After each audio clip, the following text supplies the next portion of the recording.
I almost convinced myself to buy a $12 hand sanitizer, not because I needed it, but because I thought it looked super cute in somebody else's cart.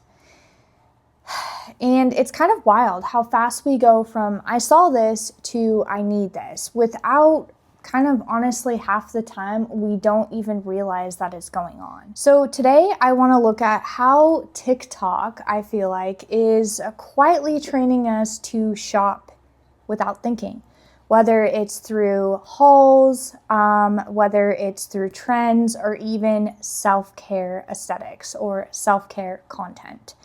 And I'm going to share some stuff that I've noticed in my own habits and just kind of react to a few TikToks that made me feel like, what are we doing? What is going on? And why are we doing this? I still shop, I still resell, I still thrift. I'm not anti-stuff, but I am kind of noticing how easy it is to start buying stuff without really thinking, especially when you are constantly watching hauls, you are seeing these restocking videos or aesthetic carts, or you're just kind of mindlessly scrolling. It's not really about function. It's not really about the products themselves. It's more of this aesthetic loop.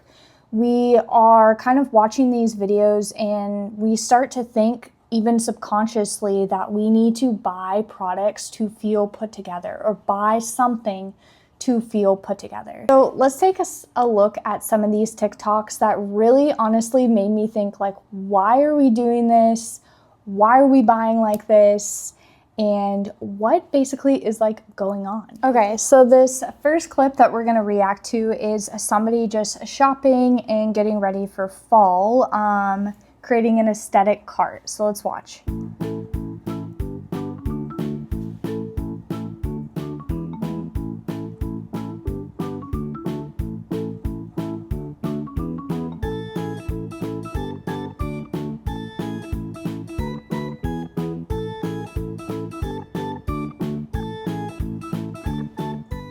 So this is exactly what I'm talking about. With this type of video, the thing is that it's not really a shopping list. She didn't go in with things that she actually needed. So like, let's say she needs like laundry soap, or she needs like essentials, like food and stuff like this. This is more of a vibe. And this type of like content, when you view it, can kind of convince us to start to want to buy things based off of a vibe and not really like buy things that we actually need. Like most of us probably have like a cozy cup that we can put in this little basket, or we have a cozy blanket, or like socks that we already have. So it's like when we consume this stuff, it's kind of like it can trick us into feeling like we need these things when in reality we don't. This is just a vibe that we're trying to fit. Okay, so this next video that we're going to react to is a girl or somebody that went to TJ Maxx and she just impulsively bought something. So let's watch. I just left TJ Maxx and I made the most impulsive purchase ever. Gucci.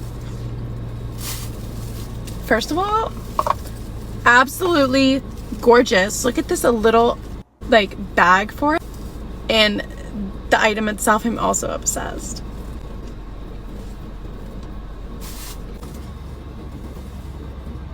It's a Gucci charm necklace. Like, these are so cute. The star, the butterfly, the heart, the square.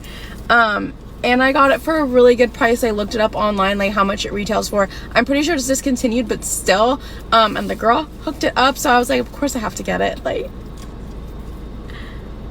I'm just obsessed. Let's put her on so you can see. This was actually so impulsive of me. I'm not like one to really do things like this, but it just, as soon as I walked in, it caught my eye. It's stunning. I'm obsessed. Okay, so I'm not judging this person because I've been there. I have definitely gone into TJ Maxx and have just walked around and bought things that I don't need. It's hard to go into a TJ Maxx and actually have like a list or something that like you're actually looking for.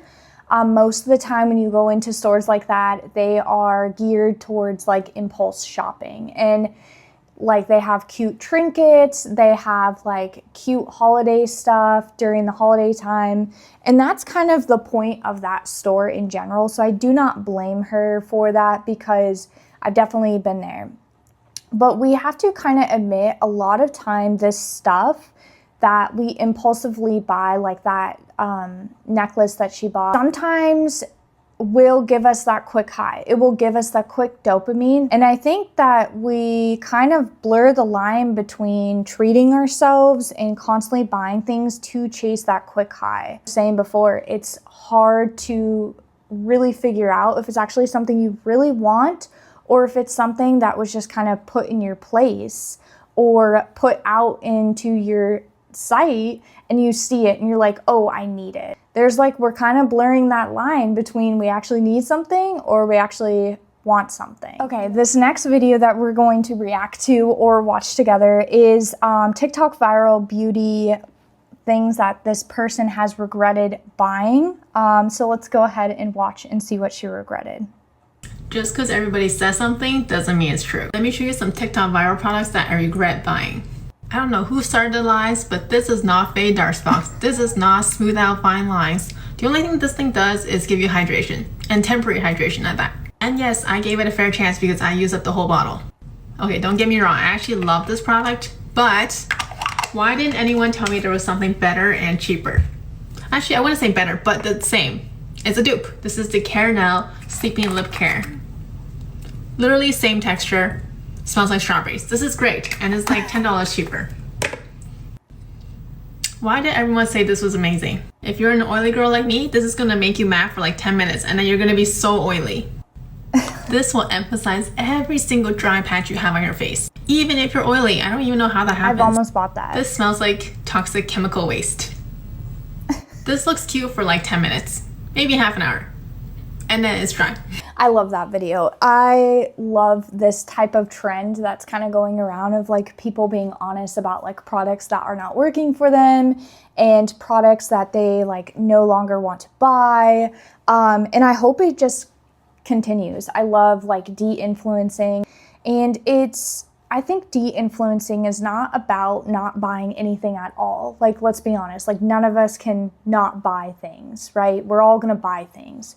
But it's about buying things that actually work for you and not just like what some influencer said or what you see on constant ads. Actually looking to see if the products that you are researching are actually gonna help with what you want to combat with your skin. But blind, constant consumption, like just picking up something because somebody told you about it or you saw it on a video. And I've been victim to this so many times. I've gone into Sephora, walked past the product line and been like, oh, that's super cute. That's cute packaging. Oh, that's pretty. I like that.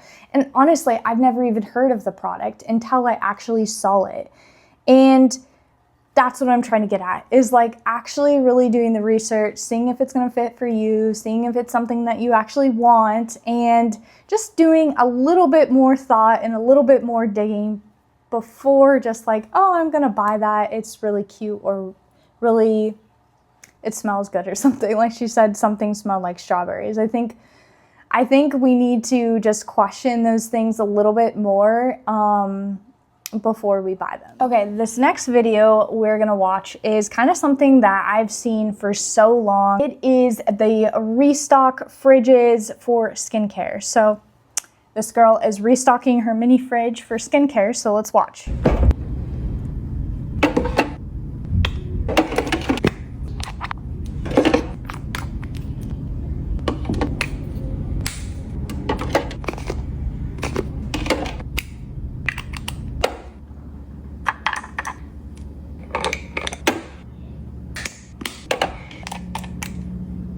A lot of products. Not cheap.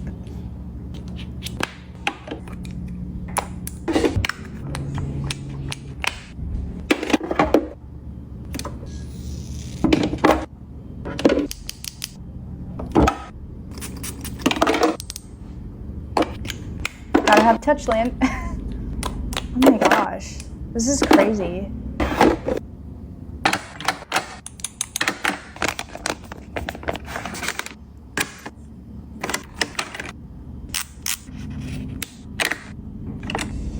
one thing about those restock videos is I'm not a huge fan of the sounds. Like, they kind of bother me. I don't know if anybody else feels that way. Let me know down below how you feel about that, but I don't like the sounds. It kind of weirds me out. Hearing the little clicks and the little taps and the little like squeezing out tubes, like you're wasting product by doing that, by the way. But no shade against this creator. It's a cute idea, but something I really notice is like all of these items are to fit an aesthetic.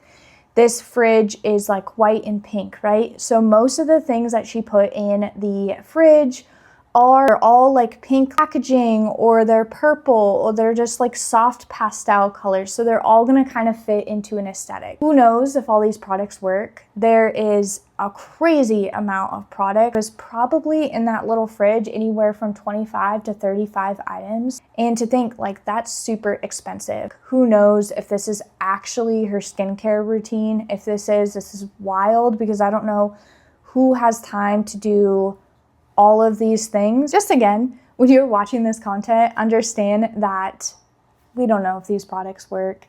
This is not normal to have a fridge this stocked with skincare. I think the only skincare items I have, everybody's gonna be different, but I have sunscreen, I have lotion, I use the same lotion as I use for the rest of my body. And that's kind of all I use for skincare. I'm not to say that skincare inherently is bad, but I have gone down the rabbit hole where I have thought having more was so much better. Having all these products was so much better. But what happened was it broke me out, it clogged my pores, and it drained my bank account. So just when you're seeing this content, just understand that it's hitting a vibe, again, like I said earlier, an aesthetic. It's not like, it's probably not real if they're using all these products. So the next video that we're gonna react to is another product of regretting. Things that she regrets buying. So let's go ahead and watch. This economy, it already hurts spending money, but what's even worse is later on regretting that purchase. So let's talk about the products that I regret buying. My Stanley Cup. Now don't get me wrong, I love this thing, I use it every single day, but I more so regret it because it works the exact same as every single other $10 cup that you can get from Target or TJ Maxx. Also, I kind of regret getting the handle one because it does not fit into any of my cup holders and she ends up falling over and leaking. I know you can get the little leak-proof stoppers, but I feel like for the $40, this should just come with that. Or it just shouldn't leak. The Baze Weekender bag. Yeah. I'm so glad that there was a little discourse online about how impractical this bag is, because I tried gaslighting myself into thinking I liked this for the longest time. But I really don't. I love all my other Baze bags, but this one, oh, me and her beef. I know most people don't like this because it doesn't fit as like a personal luggage, and as a weekend bag, you kind of just want that. But my biggest problem is that it is just so impractical to carry, and you literally will not get it unless you own one of these bags. Like if you've ever had to run through the airport carrying a Baze Weekender bag, you deserve compensation. The Rode phone case. I bought this with the intention of like, ooh, when I'm in the club, like I don't have to carry a purse. But honestly, I just never use this. It's just too bulky for me. I mean, it's like a nice case for special occasions, but for like $40, I want a case that I can use every day. Hygiene products. I follow so many people in the hygiene niche, but they actually use it. Like my problem was back then I would just buy because I loved collecting them, and I was just buying so much to the point where I just physically could not finish them. Luckily, my mom went home to the Philippines a couple months back, and so she was able to donate about 95% of my hygiene products, and there were a lot. So they went to people that actually could use them up and needed it. So all is well, like it went to good use. But in terms of money, like a huge thing I regret buying. Now don't get me wrong, I still love going to Target and shopping for new products. It's like my guilty pleasure, but now I make sure that I finish up a product before I buy another one. She talks about regretting buying Stanley Cups, which I also regret buying mine. I have two, and she really talked about like the impracticality of the larger Stanley Cup, which is something I noticed with mine too, which is kind of why I don't use it. She talked about a trendy bag that she saw, and she talked about a bunch of bath products or hygiene products. And honestly, I get it. I've been there.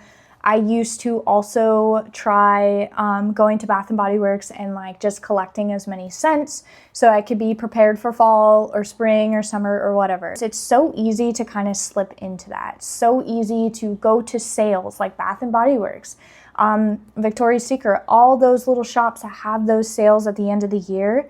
And we're not really buying for function anymore. We're just buying to keep up with that vibe. We're trying to keep up with that feeling of, you know, just being put together, feeling clean and all that stuff. And you can feel clean without having like 15, 20 products. Like, let's be honest. So this last video that we're gonna react to is something that a hairdresser said to her, and she's always kind of remembered it. So let's watch. I'm gonna tell you something that a hairdresser said to me years ago that changed my whole outlook on shopping and overconsumption. Quite a few years ago, I took in a picture of a haircut that was quite different and drastic compared to what my hair already looked like. And I told her I wanted this change, I wanted this haircut. She looked at it for a minute and then she sat it down and she said, okay, let me ask you a question. Do you actually want that hair? Or is it the whole aesthetic, the whole vibe of the photo that you want? And I didn't really get what she was saying. I kind of looked confused, like, what do you mean? I want that hair. And she said, okay, I'm gonna hand you this picture again. Take a look at it.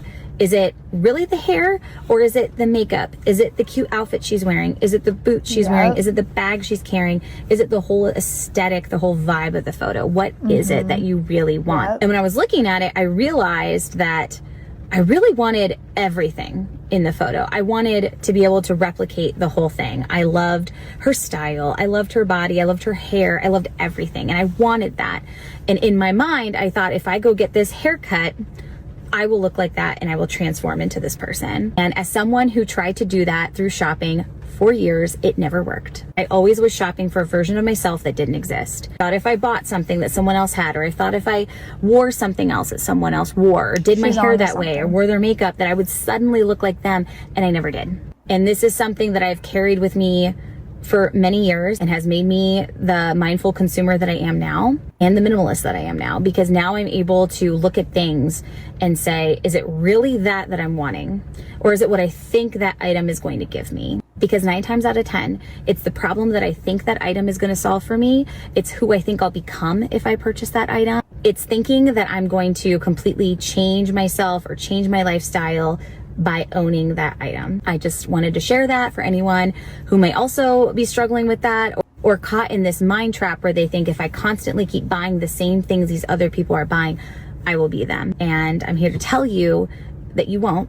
You won't turn into that person, but that's okay. Who you are is amazing. And I think that's just something that we need to say more. So I love that video. I think she said it beautifully and perfect, and exactly what I'm trying to say in this video. We're not buying just a cup or a candle or a blanket or that really cute sweater we see in the window. We're buying that feeling of being more put together, a version of ourselves that doesn't exist. I did this also with hair colors. For so long, I would try to dye my hair, change my hair. I did this with red hair. I did this with brown hair. We do this to create a better version of ourselves. But the truth is, no matter the amount of stuff that we buy, the stuff that we have, it can't do that for us, especially when we're not sure who that version of ourselves really is. I'm not saying that I have it all figured out. I definitely don't. I'm a continuous work in progress, and I think that's okay. My video is not here to say that we need to strive to be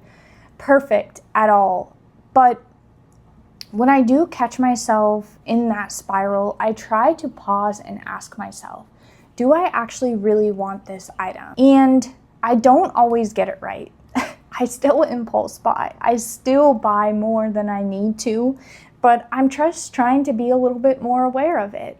And I guess if that resonated with you, or anything in the video resonated with you, I'd love to hear your thoughts in the comments. I'd love to hear just anything. If you've overbought anything in your life, this made you kind of reflect on anything. Is there anything in the video that resonated with you? And if you want more videos like this, feel free to like the video and consider subscribing. And I just appreciate you guys so much for watching the video. I will catch you in the next one. Okay, bye guys, see you later.